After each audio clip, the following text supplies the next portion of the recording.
नमोस्तु गुरुदेव। मेरा प्रश्न ये है कि हम बच्चों को बिना डांटे हम अनुशासन कैसे सिखा सकते हैं? देखिए, शुरू से ही मोल्ड करना पड़ता है। अब लोहा गर्म होता है तभी उसको शेप दिया जाता है, और जैसे जैसे वो हार्ड होता है तो अपन शेप नहीं दे पाते, फिर उसको हथौड़े की चोट से फिर बैलेंस किया जाता है। बच्चों को समझाने के लिए सबसे अच्छा उपाय है उपेक्षा भाव। बच्चे जिद्दी क्यों होते हैं? क्योंकि आप उनकी इच्छाएं पूरी कर देते हैं। उपेक्षा कर दें कि आपकी मैं कोई भी इच्छा पूरी नहीं कर सकता हूँ, आई एम सॉरी, क्योंकि तुम हमारी नहीं सुनते हो तो हम भी तुम्हारी कैसे सुनेंगे।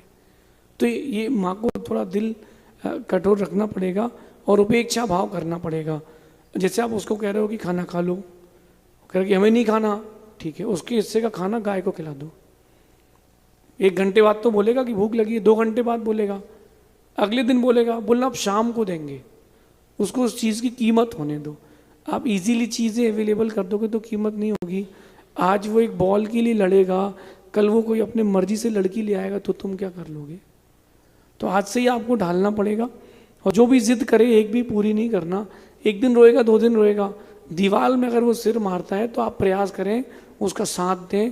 वो 1 बार मारता है, आप 2 बार प्रयास करें कि तुमने 1 बार लगाया, 1 बार हमारी तरफ से और लो।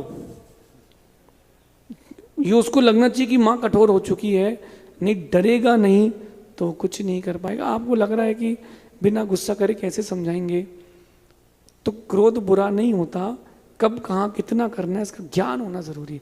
हमको भी गुरुजी ने बहुत डांटा है। आचार्य होकर के, गुरु मुनि होकर के गुनियों को डांट रहे हैं, ऐसा नहीं।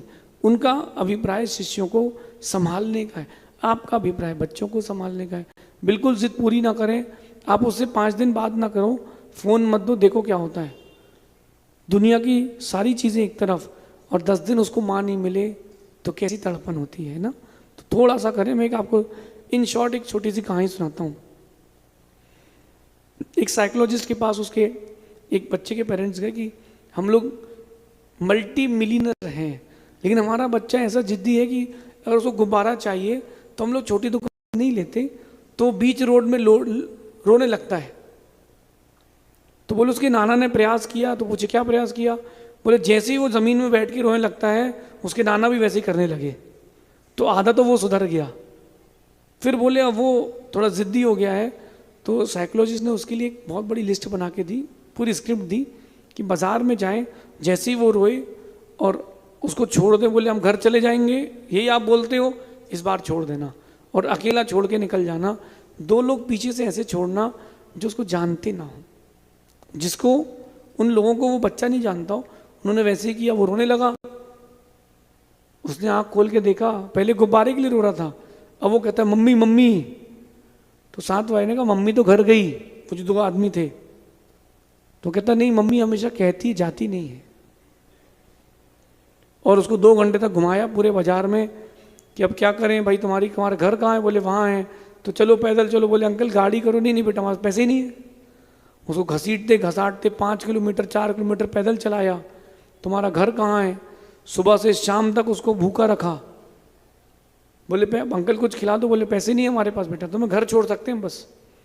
ऐसा करके शाम को जब बच्चा घर आया, दोबारा वो बीच रोड में उसने गेट बंद कर लिया। उसकी माँ ने कहा नहीं हमें नहीं चाहिए, आप ले जाओ हमारे बच्चे को। तो प्लानिंग थी। फिर वो बच्चा सरेंडर हो गया। उसके बाद से उसने कोई उठा पटक नहीं करी। मेरे आहार हुए घर में, मेरे आहार चालू हुए और एक बच्चा कहता है मम्मी चिप्स। वो कह रही महाराज जी आज नहीं मम्मी अभी चाहिए चिप्स।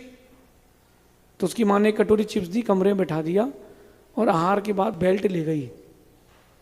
उसको नहीं मारा। और बेड में अलमारी में वो भाग रहा बच्चा और वो लगा रही है, उसके अंदर डर बैठ गया। अगले दिन जब महाराज के आहार हुए, वो चुपचाप बेटा हाथ जोड़ के बैठा रहा। तो मम्मी के हाथ से बेल्ट खाना पड़ेगा, चिप्स खाएंगे। तो थोड़ा सा अपना स्पेस बना के रखें, एक डांटे एक प्यार दे, ऐसा समझिए।